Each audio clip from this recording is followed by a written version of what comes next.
Hello guys, Ram Ram सभी को, जय माता दी। और ये हमारा श्री माता वैष्णो देवी जी की यात्रा का दूसरा व्लॉग होने वाला है। हम यहाँ दर्शनीय दरवाजा के बाहर खड़े थे और यहाँ से अर्धकुंवारी माता रानी का भवन नज़र आ रहा था। और दरवाजे से अंदर जाकर आपकी यात्रा पर्ची जो कि काट दिया जाता है उसको चेक किया जाता है। उसके बाद बाण गंगा आती है और वहीं पे आपको गुलशन जी का लंगर भी देखने को मिल जाता है। आप चाहें तो वहाँ पे सात्विक भोजन प्रसाद के रूप में ले सकते हैं और चाहे तो बाण गंगा में स्नान भी कर सकते हैं, या फिर थोड़ा ऊपर जाने के बाद चरण पादुका से पहले भी आपको एक घाट नज़र आता है, वहाँ पे भी आप स्नान कर सकते हैं, या फिर आप ऊपर जाकर भी भवन में भी आप स्नान कर सकते हैं।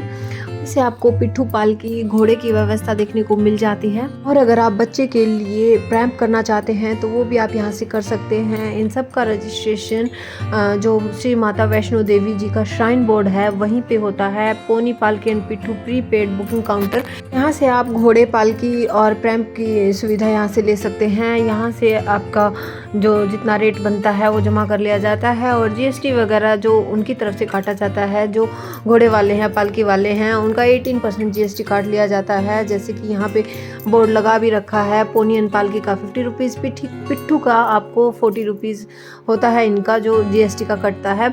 उसके बाद यहाँ पे बोर्ड लगा रखा है, यहाँ पे सभी के रेट यहाँ पे लिख रखे हैं। पालकी का यहाँ पे 4950 ऊपर भवन तक जाने का रेट है। यहाँ पे घोड़े के लिए यहाँ पे 1250 1450 में आपको पहुँचा दिया जाता है। और अर्धकुंवारी के लिए ले रहे हैं तो आपको आधे रेट में ही पहुँचा दिया जाएगा। इसमें 650 रुपीज़ में आपको घोड़ा मिल जाता है यहाँ से। इसके बाद माता रानी का नाम लेके यात्रा शुरू कर दी थी हमने।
आज माता रानी के दरबार में कहीं बारिश हो रही है, कहीं कम बारिश हो रही है, तो कहीं ज़्यादा बारिश मिल रही है आपको देखने को। बट यहाँ पे बारिश जल्दी जल्दी ही होती रहती है और यात्रा शुरू कर देते हैं लोग बीच में रुक रुक कर। और यहाँ पे चीकू थक चुकी थी तो इसके पापा ने इसको कंधे पे बिठा लिया और उसके बाद तो थकान इसके पापा को ही होनी थी। उसके बाद चल दिए हम माता रानी का नाम लेके आगे बढ़े। अगर आप भी वैष्णो देवी दरबार में आ रहे हैं यात्रा करने के लिए तो आप अपने साथ एक रेन कोट और छाता लेकर आए। नहीं भी लेकर आए हैं तो यहाँ पे मार्ग में जो दुकानें मिलती हैं उनमें आपको मिल जाएगा। 50 रुपीज़ आपको मिलता है एक रेन कोट। और इसके बाद आपको 2 मार्ग मिलते हैं यहाँ पे, एक नया वाला एक पुराना वाला। इसके बारे में मैं आपको आगे बताऊंगी। अभी हम आए थे तो नया वाला मार्ग है वो बंद कर रखा था बारिश की वजह से। गाइस करीब 3 घंटे लगे हमें यात्रा करने में और हम यहाँ अर्धकुंवारी माता रानी के दरबार तक पहुँच ही चुके हैं। बस दिखाई दे रहा है सामने और हम रुक रुक कर आए हैं तो थोड़ा टाइम लगा हमें ज़्यादा। यहाँ पर मैं दिखाने की कोशिश कर रही थी कि चिप्स, यहाँ पे पोटैटो चिप्स मिलते हैं। आपको सभी जगह पे यही वाला चिप्स देखने को मिलता है हल्दीराम का, जो कि आपको नो अनियन नो गार्लिक वाला मिलता है। सारी चीज़ें ही यहाँ पे वैसी मिलती हैं और ये बहुत अच्छी बात लगी मुझे, क्योंकि ये एक तरह से माता रानी की यात्रा का महत्व बनाए रखता है। बहुत ही सुहाना मौसम हो रहा था, बादल कहीं नज़र आ रहे थे और बहुत ही सुंदर नज़ारा यहाँ भवन से दिखाई देता है। लोग कहते हैं कि यहाँ पे स्वर्ग जैसा फील होता है, वो सच ही है। और ये माता अर्धकुंवारी के मंदिर के सामने हम खड़े हैं। हमने पर्ची ले ली है हमारे दर्शन के लिए। जो पर्ची कटती है, नंबर लगता है, वो हमने लगवा लिया है। और ऐसा होता है कि आप नंबर लगवा के जाएं और ऊपर भवन से दर्शन करके वापस आते हैं, तब तक आपका नंबर भी आ जाता है यहाँ पे। बट हम आज यहाँ पे रुकने वाले हैं क्योंकि ऐसा सोचा था कि जाते समय ही हम दर्शन करके ऊपर भवन में जाएं, और वरना लगभग इतना टाइम लगता है कि हम ऊपर से दर्शन करके आएँ और हमारा नंबर आ जाए। तो जी हमने शैलपुत्री भवन में डोरमेट्री रूम्स जो होते हैं वहाँ पे बेड बुक कर रखे हैं।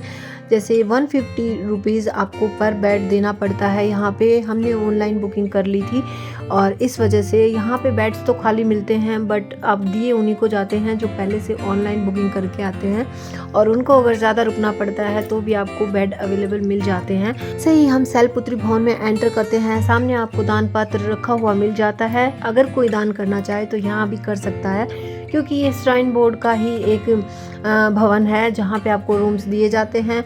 सामने माता रानी की फ़ोटो लगी हुई है। माँ शैलपुत्री के स्वरूप के बारे में यहाँ पे बताया गया है, और यहाँ पे ये भी लिखा गया है साथ ही साथ कि खाने पीने का सामान ले जाना यहाँ पे सख्त मना है। अंदर बाहर आप खाकर आ सकते हैं। यहाँ पर गर्भ जून आरती के बारे में बताया गया है, जो कि 6 से 7 होती है सुबह और शाम को, और यहाँ पे प्रति व्यक्ति आपको 300 रुपये जमा कराने पड़ते हैं आरती में बैठने के लिए। और आरती में बैठने के बाद आपको गर्भ जून गुफा के दर्शन भी कराए जाते हैं और पंचमेवे का प्रसाद भी दिया जाता है। वैसे तो बाहर बैठकर वेट करने पर आपका नंबर आ ही जाता है, बट बाई चांस अगर नंबर नहीं आता तो आप आरती अटेंड करके गर्भ जून गुफा के दर्शन कर सकते हैं। यहाँ पे रिसेप्शन काउंटर है और साइड में आपको कंबल भी दे दिए जाते हैं। 100 रुपये में आपको कंबल मिल जाता है, जो कि आप जमा कराएंगे तो आपको पैसे वापस कर दिए जाते हैं। फिर हम पहुंच गए हैं सेकंड फ्लोर, जहां पे हमारा डोरमेट्री रूम में हमारा बेड है, और यहाँ पे बहुत सारे बेड खाली भी हैं, पर बहुत सारे लोग लेट भी आते हैं। और यहाँ पे लॉकर है, इन्हीं लॉकर्स की बात कर रही थी मैं। यहाँ पे लॉकर तो हैं बट लॉक नहीं है, तो वो आपको अपने साथ लेकर आना पड़ता है।